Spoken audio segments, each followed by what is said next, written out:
Before you hire a property manager, ask yourself these 10 questions. Hi, Steve Schultz here with Blue Fox Properties. Before you begin your search for a property manager, you need to answer these 10 questions. Your answers to these questions will, in turn, help you develop the questions you want to ask the property managers that you interview to find the best fit for you. So let's get right to question number one. Number one, do you want a property management generalist or specialist? Now think of this in the same way that you would think about a doctor. There are some landlords that have multiple property types. So maybe they have a commercial property, a single family property, a condo, and they want to have a generalist, somebody that can kind of manage everything. So that's kind of like your general practitioner as it relates to doctors. On the other hand, you have some people that want specialists in each area. So they are looking for a specialist in commercial properties for their commercial property, a specialist for their single family rental, a specialist for their condo, etc. And similar to doctors, you know, if you have a problem with your heart, you want a heart specialist. If you have a problem with your foot, you want a podiatrist, etc. So do you want a generalist or a specialist? That's question number one. Question number two, do you see property management as an expense or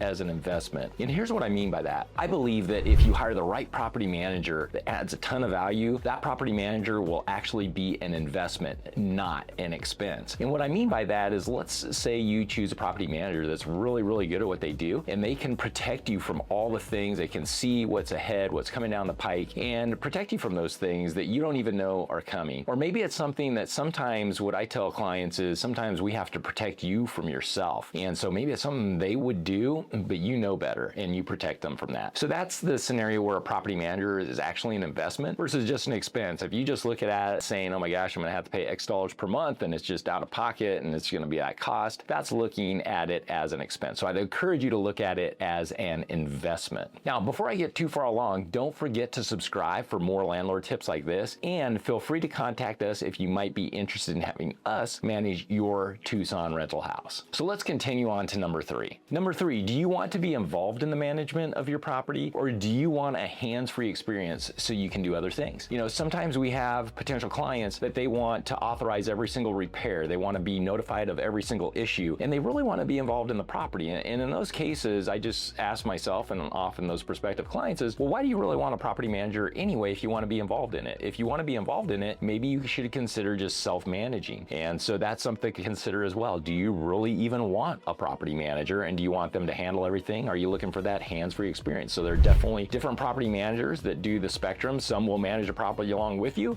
Some will give you that hands-free experience. So you need to decide what you're looking for. Number four, do you prefer a locally owned company with deep local knowledge, or are you comfortable with a national brand that has multiple locations across the country? You know, there are benefits certainly to both scenarios. If you're looking for that deep local knowledge, look for companies that have a website, that have all their people listed on the website. You know, and you contrast that versus some of the national brand companies usually don't list anybody that's there locally. It's kind of this anonymous group that's going to handle the property for you. Obviously, we believe in deep local knowledge, but it's certainly up to you what you're looking for. Number five, do you believe the tenant relationship is an important part of success for the property, or do you believe the tenants are a necessary evil and plan to treat them accordingly? So our belief is tenants are a very important part of the success of the property. You want a good tenant that's happy, that sticks around as long as possible. And so they're really imperative to having a good tenant to the success of that property. So that's our belief. Now, some of the old school ways of thinking are, oh, tenants are just a necessary evil and they are never any good and they don't pay on time and all these types of things. And we don't believe that, but you need to decide what fits for you, and does the philosophy of the property manager you're going to select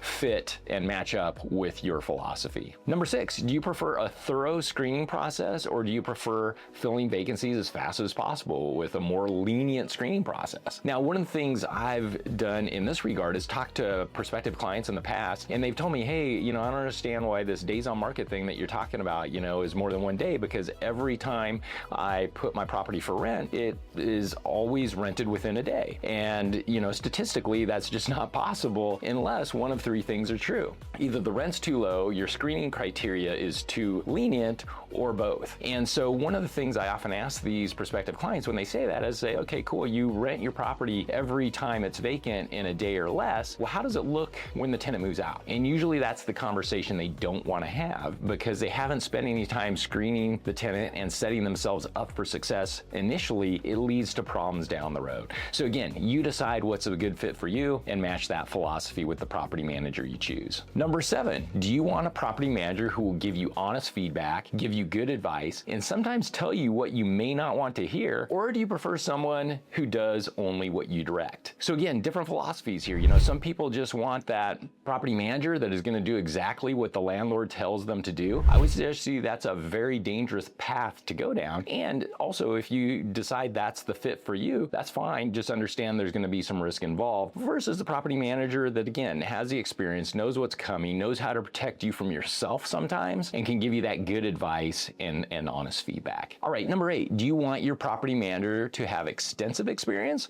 Or are you okay working with a new person? Now, here in this scenario, one time we were the new person, right? When I founded Blue Fox Properties, I was a new person. And so there are different advantages and disadvantages to that. The big advantage to working with an experienced property manager is they're not gonna learn on your dime. So when those mistakes happen and things that happen in your property, that's when that new property manager is learning. And so is that something that you're okay with? Now, there may be situations where you say, yeah, I am okay with that, and you understand that and you're comfortable with that, and that's okay. At the same time, maybe you don't want that. Maybe you don't want to basically help pay for that property manager's education. So again, you decide what works best for you. Number 9, how do you want to communicate with your property manager? Is that phone call, text, email? Do you have a preference? Does it matter? There's certainly different ways. Some people insist on phone calls, and that's the method they prefer. That's okay. Text for others, email for others. From just documentation perspective, we really like email a lot, because then it's really easy to document and file and track who said what, who did what we're doing, what the plan is, whatever the case may be. So email is a really, really good tool for that. Obviously, texting is an option, as well as phone calls. Phone calls is probably the least preferred, just because it's very difficult to track. It's very onerous to go try back, figure out, did we take notes on the call, what was said, what wasn't said, whatever the case may be. But again, you decide what's a fit for you. And then number 10,